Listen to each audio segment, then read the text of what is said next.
ухааруулдаг ийм одоо үнэт нөхөр юм аа гэдэг үнэс сонсогчдын хоёрт нь уран бүтээлийн шүүмж бол уран бүтээлчдийн онгодой сэрээдэг урмын сэрээдэг онгодыг халгаад үзэх зүйл юм. Шүүмжлэгч бол тийм муухан биш ээ.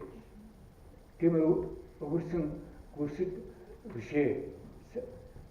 Муу талын баатар биш ээ. Сайн талын баатар шүү. Би өөрийгөө л өгөрмө гүрс гэж хэлдэгс биш. Мондөг шүү. Гойцон олон качгараагүй. Сайхны качгараг үднээс үнэлт өгдөг болсооч юу. Хоёрдугаарт манай урлагийн таад дэлгэцсэн концертын бүтээлийг хэдэн зуун мянган уран бүтээлч бэлдсэн. Тэдний одоо үнэт нөхөр нь тэдний онгодыг сэргээдэг, урмыг сэргээдэг. Тэдний яад юм. Тэдний муулдаг юм шүү дээ. Олдын хилээд, дуталтын хилээд өгч байгаа. Тэгэхээр халгаа гэдэг энэ ургамал болоо шүү дээ. Бас манай уран сайханд хэрэгтэй, шүүмж хэрэгтэй. Энэ бол зөвхөн та нарыг хорсгоод өнгөрөөж байгаа юм. Тэрээс шүүмжлэх хүн бол муу санаж байгаа юм биш шүү.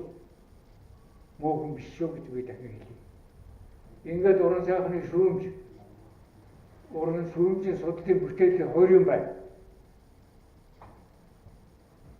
Шүүмж тухайн бүтээлийн яг болсон цаг үед л тохиолдлын шүүмж чинь судлаач хүн байна.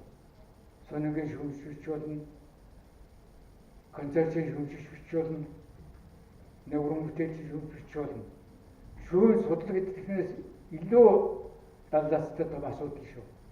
Тэнд судлаачийн жинхэнэ чөмгийг нь дундруулах бүтээл шүү. Би бол одоо яг нэг 2 ном бичсэн. Шүүмжийн бүхэлд ном бичсэн гэсэн тийм хэмжээтэй биш л дээ. Тэгэхээр бол та нар бол хэн туслаад байгаа юм бэ гэж бодох хэрэгтэй. Шүүмжийн нийгмийн ач холбогдол. Нэгд нь өсвөр үеийнхний гол өндөр боловсролтой иргэн болгоод төлөвшүүлэхэд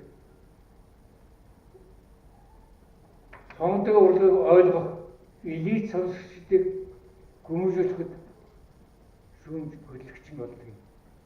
Тийм учраас бүхэл бүтэн нийгмийг хөдөлгөх шүүмжлэгчдийн шүүмж судлалын бүтээл юм шиг та нарт би давтан хэлье.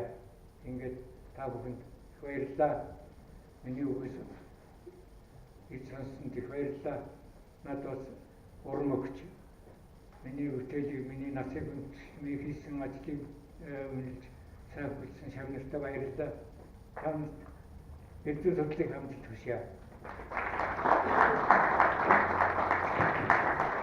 За маш их баярлалаа.